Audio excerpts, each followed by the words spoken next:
सर्वत्र गोविन्दनामसङ्कीर्तनं गोविन्द गोविन्द। दशकं 97। त्रैगुण्याद्भिन्नरूपं भवति हि भुवने हीनमध्योत्तमं यद् ज्ञानं श्रद्धा च कर्ता वसतिरपि च सुखं कर्म चाहारभेदाः त्वत्क्षेत्रत्वन्निषेवादितु यदिह पुनस्त्वत्परं तत्तु सर्वं प्राहुर्नैर्गुण्यनिष्ठं तदनुभजनतो मंक्षुसिद्धो भवेयम्।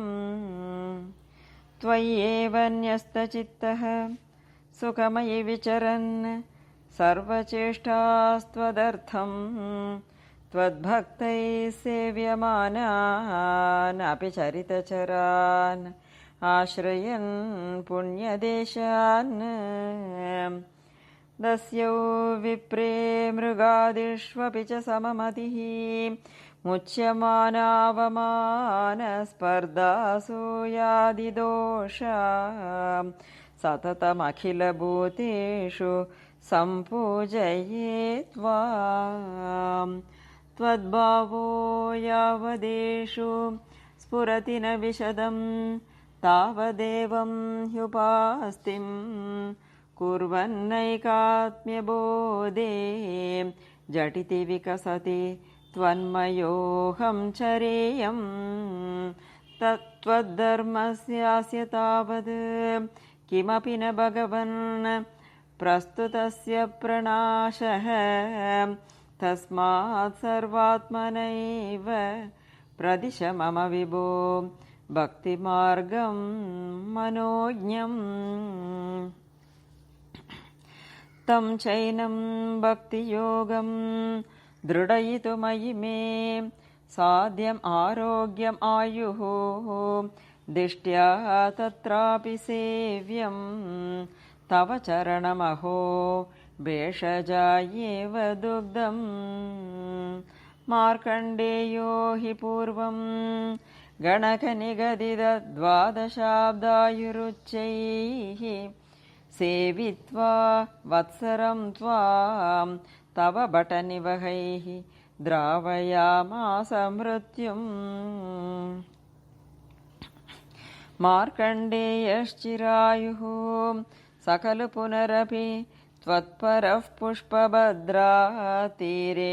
निन्ये तपस्यन् अतुलसुखरतिः षट्तु मन्वन्तराणि देवेन्द्रसप्तमस्तं सुरयुवतिमरुन्मन्मदैर्मोहयिष्यन् योगोष्मप्लुष्यमाणैः न तु पुनरशगत् त्वज्जनं निर्जयेत् कः।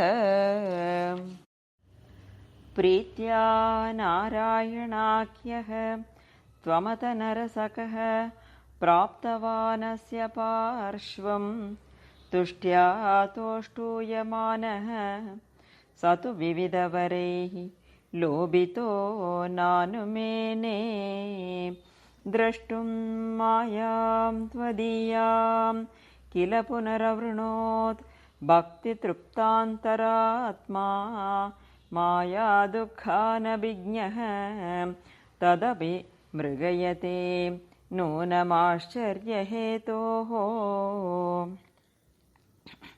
या ते त्वय्याशु वाताकुलजलदगलत्तोयपूर्णातिगूर्णत् सप्तार्णो राशिमग्ने जगति सदुजले सम्भ्रमन् वर्षकोटिः दीनप्रैक्षिष्टदूरे वटदलशयनं कञ्चिदाश्चर्यबालं त्वामेव श्यामलाङ्गं वदनसरसिज न्यस्तपादाङ्गुलीकम्।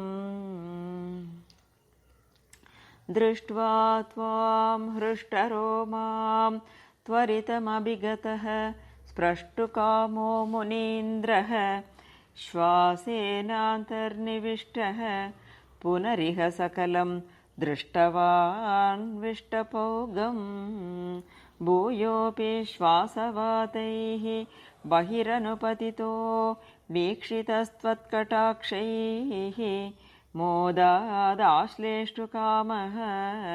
त्वयि पिहिततनौ स्वाश्रमे प्राग्वदासीत् गौर्या सार्धं तदग्रे पुरभिदतगतः त्वत्प्रियप्रेक्षणार्थी सिद्धानेवास्य दत्त्वा स्वयमयमजरा मृत्युतादीन् गतोऽभूत् एवं त्वत्सेवयैव स्मररिपुरपि स प्रीयते येन तस्माद् मूर्तित्रयात्मकस्त्वं ननु सकलनियन्तेति सुव्यक्तम् आसीत् त्रयंशेऽस्मिन् सत्यलोके विधिहरिपुरपित् मन्दिराण्यूर्ध्वमूर्ध्वं तेभ्योऽप्यूर्ध्वं तु माया विकृतिविरहितो भाति वैकुण्ठलोकः तत्र त्वं कारणावस्यपि पशुपकुले शुद्धसत्त्वैकरूपी सच्चिद्ब्रह्माद्वयात्मा पवनपुरपते पाहि मां सर्वरोगात्। सर्वत्र गोविन्दनामसङ्कीर्तनं गोविन्द गोविन्द।